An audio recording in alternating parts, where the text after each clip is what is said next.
Le 5 novembre 1975, 6 hommes rentrent chez eux en panique et racontent à la police qu'ils viennent d'assister à l'enlèvement de leur collègue par un vaisseau extraterrestre.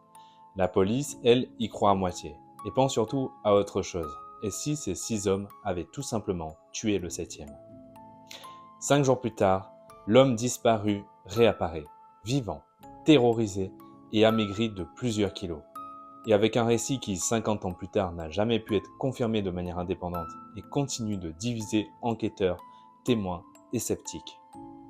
Voici l'histoire de Travis Walton, l'un des cas d'enlèvement extraterrestre les plus documentés, les plus contestés et les plus troublants de l'histoire. OVNI, phénomènes inexpliqués, sociétés secrètes. Des histoires que certains osent raconter, d'autres préfèrent ignorer. Mais une seule vérité demeure. Nous ignorons ce qui se cache par-delà l'horizon.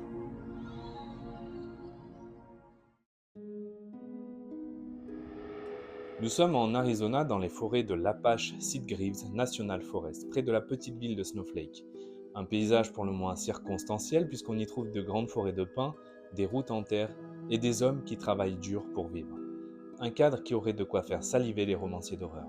L'équipe qui nous intéresse est dirigée par un certain Mike Rogers, sous contrat avec le service forestier américain pour éclaircir la végétation sur près de 1300 hectares avant une date limite fédérale. Son chantier est énorme et son équipe a déjà pris du retard. Rogers l'a lui-même reconnu par écrit auprès de l'administration quelques semaines avant les faits. Dans cette équipe, on y trouve 6 hommes, plus leur patron. Parmi eux, Travis Walton, 22 ans, le plus jeune du groupe, et accessoirement le futur beau-frère de Mike Rogers. Les autres s'appellent Ken Peterson, John Goulet, Steve Pierce, Allen Dallis et Dwayne Smith.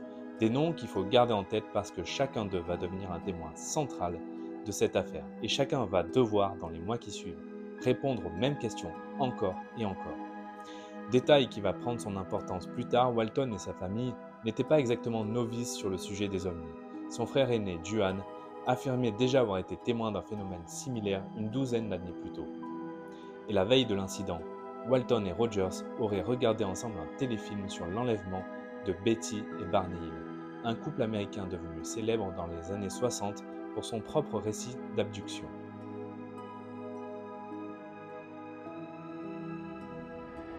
Nous sommes à présent le 5 novembre 1975, un mercredi en fin d'après-midi. Et ce jour-là, c'est la toute première fois que Rogers demande à son équipe de travailler jusqu'à la tombée de la nuit, selon les témoignages. La journée touche à sa fin, et les hommes rangent leur matériel et remontent dans le pick-up. Il est environ 18h10. Le camion avance sur une piste forestière non goudronnée. Et là, à travers les arbres, ils observent une lueur qui ne devrait pas être là. Rogers ralentit puis arrête le véhicule. À travers le pare-brise, les 7 hommes distinguent une forme, un objet en forme de disque, métallique, immobile au-dessus d'un tas de bois coupé, à une centaine de mètres du camion. Une lueur jaunâtre diffuse en émane. 6 des 7 hommes restent dans le camion, tétanisés. Le 7e, Travis Walton, ouvre la portière et descend.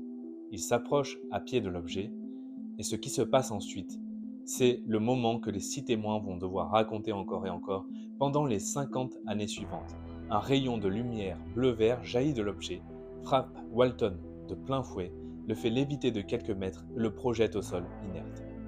Pris de panique, Rogers démarre en trombe et s'éloigne à toute vitesse, laissant Walton derrière eux. Les hommes sont persuadés sur le moment que leur collègue vient d'être tué sous leurs yeux. Après un moment de sidération, ils font demi-tour et reviennent sur les lieux. Selon leur déclaration ultérieure, à peine 3 à 5 minutes se sont écoulées entre leur fuite et leur retour. Sur place, il n'y a plus rien, ni Walton ni l'objet lumineux, juste la forêt silencieuse et le tas de bois coupé. Petit détail qui prendra de l'importance des années plus tard dans la bouche des sceptiques. Selon certains témoignages ultérieurs, notamment celui de Steve Pierce, le trajet parcouru avant de faire demi-tour aurait été bien plus long que ce que les premiers récits laissaient entendre. Et à leur retour, ce n'est même pas certain que le camion se soit arrêté exactement au même endroit que la première fois.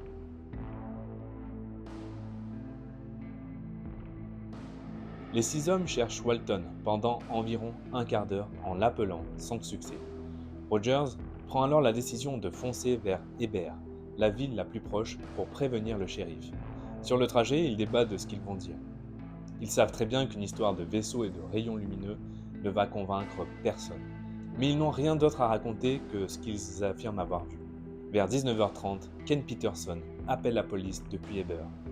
Le shérif adjoint, Chuck Ellison, prend l'appel, puis retrouve les hommes sur place, ce qu'il observe le trouble.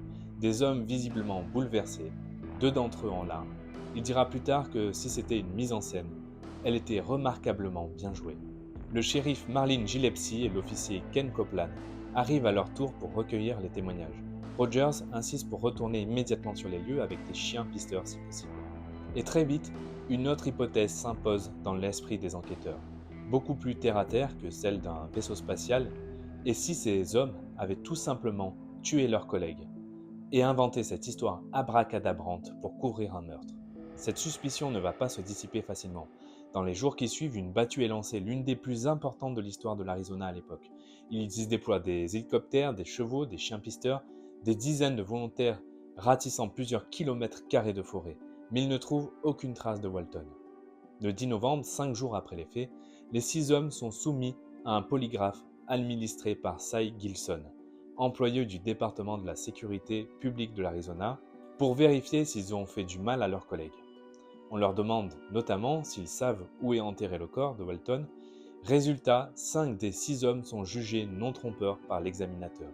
Le résultat d'Allen Dallis est déclaré non concluant. Gilson estime alors que les 5 premiers semblent sincèrement croire avoir vu un objet qu'ils identifient comme un ovni et qu'ils n'ont pas fait de mal à Walton. Pendant ce temps, aucune nouvelle de Travis Walton. 5 jours et 5 nuits, en plein mois de novembre, dans une région où les températures nocturnes plongent sous zéro. Et l'affaire ne reste pas confinée à Snowflake. Dès le 3e jour, des enquêteurs ufologues commencent à affluer sur place, notamment ceux de l'APRO, l'Aerial Phenomena Research Organization, et du Ground Saucer Watch. Un habitant décrira plus tard l'ambiance qui règne alors dans la petite ville comme celle d'un véritable cirque médiatique. Parmi ces visiteurs, un enquêteur de Phoenix nommé Fred Sylvanus interroge Mike Rogers et Duane, le frère de Travis, dès le 8 novembre, avant même le retour de Travis. Sur les enregistrements, Rogers explique qu'à cause de cette disparition, il ne pourra sans doute pas honorer son contrat forestier et qu'il espère que les recherches viendront atténuer la situation auprès de l'administration. Duane, de son côté, confirme l'intérêt de longue date de la famille pour les ovnis. Ce sont des déclarations qui, une fois ressorties par les sceptiques des années plus tard, vont alimenter sérieusement les soupçons.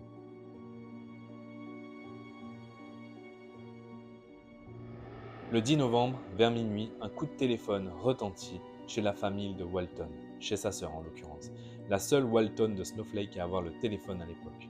Il s'agit de Travis au téléphone, bel et bien vivant. Il appelle depuis une cabine complètement désorientée, disant qu'il a besoin qu'on vienne le chercher tout de suite. On le retrouve près d'une station-service. L'état dans lequel il est décrit à son retour est frappant. Amaigri, le regard hagard, une barbe naissante et manifestement terrorisé. Son récit, tel qu'il le répète depuis 50 ans, est sans grande variation. Il se souvient s'être réveillé dans une sorte de pièce ressemblant à un environnement médical, observé par 3 créatures, petites et chauves, au crâne proéminent. Effrayé, il se serait débattu avant qu'un être à l'apparence plus humaine ne le conduise dans une autre pièce et ne lui place un masque sur le visage. Après ça, plus rien. Le souvenir suivant qu'il rapporte, c'est de se retrouver debout dehors près d'une route, en train de regarder un objet lumineux s'éloigner dans le ciel. Sur les 5 jours entiers qu'a duré sa disparition, Walton affirme n'avoir de souvenir conscient que d'environ 2 heures. Un trou noir presque total sur le reste. Voici où les choses se compliquent encore. Dès le lendemain du retour de Travis, son frère Duane prend le contrôle de la situation d'une manière qui va beaucoup faire jaser. Il appelle d'abord le shérif Gillespie pour l'informer que Travis va bien, mais en lui donnant une fausse localisation, prétendant qu'ils sont à Tucson pour un examen médical avant de se raviser au téléphone suivant et de dire qu'ils sont en fait dans une maison privée à Phoenix. Pourquoi cette agitation ? Parce qu'entre-temps, Duane a été contacté par Coral Lorenzen de l'APRO, qui organise un examen médical par des médecins de son réseau, ainsi que par le tabloïd National Enquirer, qui négocie déjà l'exclusivité de l'histoire en échange de la prise en charge des frais d'hôtel de la famille, le temps de sécuriser Travis loin des autres journalistes. L'examen médical, justement, donne des résultats mitigés. D'un côté, rien qui n'évoque un traumatisme crânien ou une intoxication. De l'autre, deux anomalies signalées par les médecins. Une petite marque rouge dans le pli du coude droit, jugée compatible avec une injection, mais curieusement située loin de toute veine visible. Et une analyse d'urine qui ne montre pas les niveaux élevés de cétone qu'on attendrait chez quelqu'un affirmant n'avoir presque rien mangé ni bu pendant 5 jours, alors même que sa perte de poids elle est bien réelle et constatée. Des séances d'hypnose sont également tentées par la suite pour tenter de récupérer des souvenirs supplémentaires. Elles n'apporteront rien de plus que ce que Walton racontait déjà consciemment. Fait troublant rapporté dans plusieurs comptes rendus sous hypnose, il aurait affirmé qu'aller plus loin dans la régression risquerait de le tuer.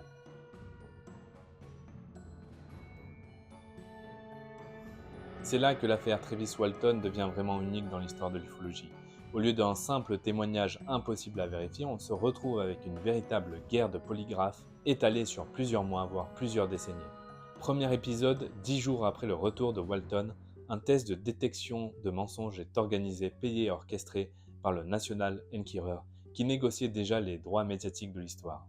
L'examinateur, un professionnel réputé de l'Arizona, du nom de John McCarthy, fort de 20 ans d'expérience, conclut que Walton ment, un résultat qualifié, selon certains comptes rendus, comme l'un des cas de mensonge les plus nets de sa carrière. Ce résultat n'est pas rendu public sur le moment. Pire, selon les recherches du journaliste sceptique Philip Glass, l'APRO, qui présentait pourtant publiquement ce dossier comme l'un des plus importants de l'histoire de l'ufologie, aurait sciemment gardé ce résultat sous silence pendant des mois.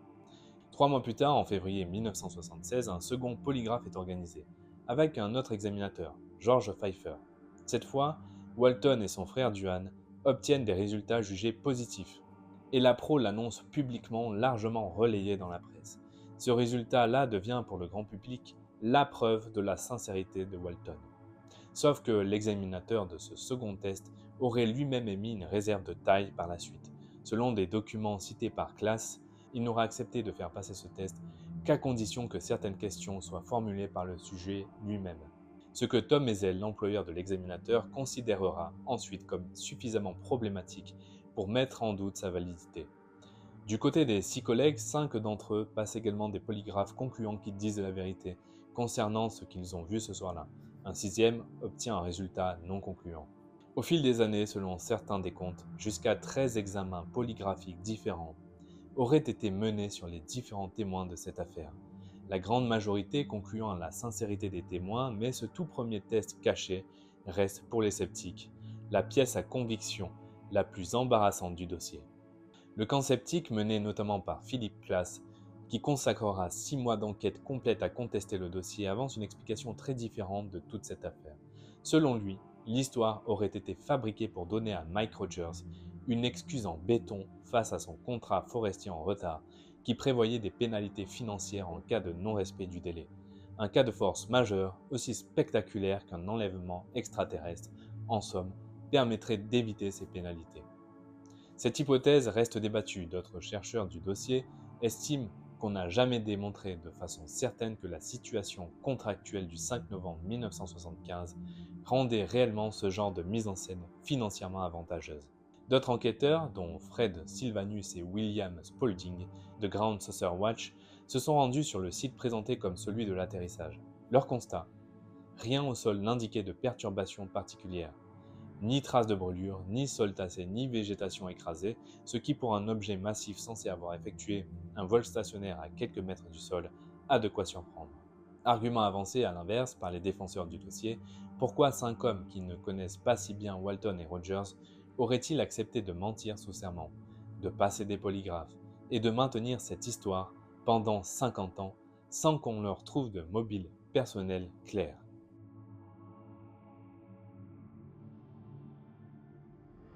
Et c'est là qu'on arrive au rebondissement le plus significatif de toute cette affaire. Un rebondissement récent qui a beaucoup moins circulé en France que le reste de l'histoire. En 2022, un chercheur sceptique affirme que Steve Pierce lui a déclaré considérer désormais l'affaire comme un canular. Selon cette version, Pierce en serait venu à penser que la lumière observée pouvait être liée à la Gentry Lookout Tower, une tour de guet forestière mal identifiée dans l'obscurité et la panique du moment. Cette déclaration tardive rapportée par une source secondaire reste cependant difficile à vérifier indépendamment. C'est un témoignage à prendre avec la prudence qui s'impose.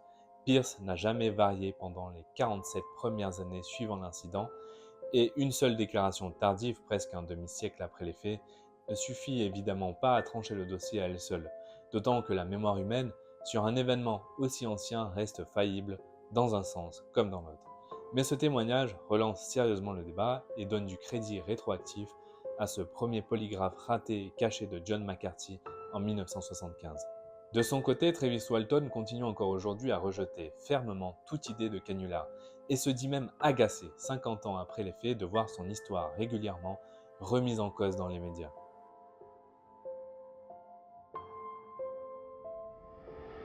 Travis Walton a écrit un livre sur son expérience, devenu ensuite le film Fire in the Sky, sorti en 1993.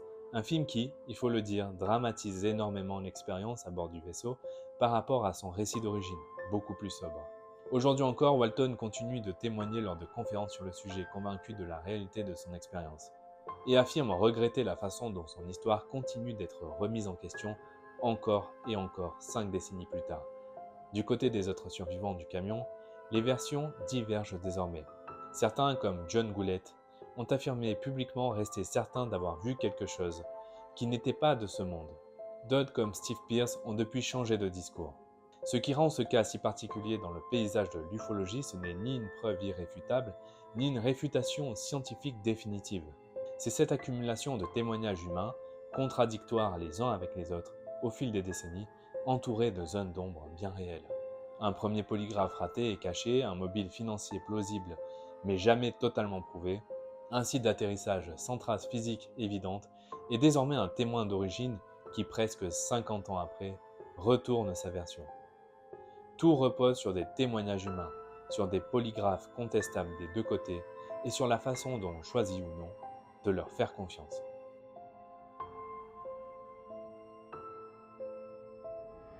Alors, hoax minutieusement construit pour échapper à des pénalités de chantier ou véritable rencontre que 7 hommes ordinaires ont payé chacun à leur manière pendant le reste de leur vie.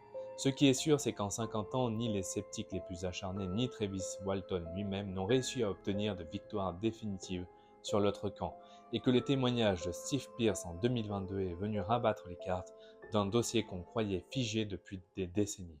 Peut-être que la vraie leçon de cette affaire, ce n'est pas de trancher qui a raison ou qui a tort, c'est de comprendre à quel point il peut être difficile, même avec des polygraphes, des enquêtes, des scientifiques ou des journalistes, de distinguer avec certitude un mensonge élaboré d'une expérience authentiquement vécue, et à quel point une histoire, une fois racontée, peut devenir plus grande que la vérité qu'elle contient.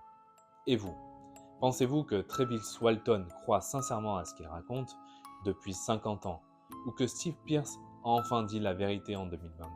Dites-le moi en commentaire. Si cette histoire vous a plu, n'hésitez pas à vous abonner à ma chaîne et à mettre un like. On se retrouve pour une prochaine vidéo, et d'ici là, n'oubliez pas, nous ignorons ce qui se cache par-delà l'horizon.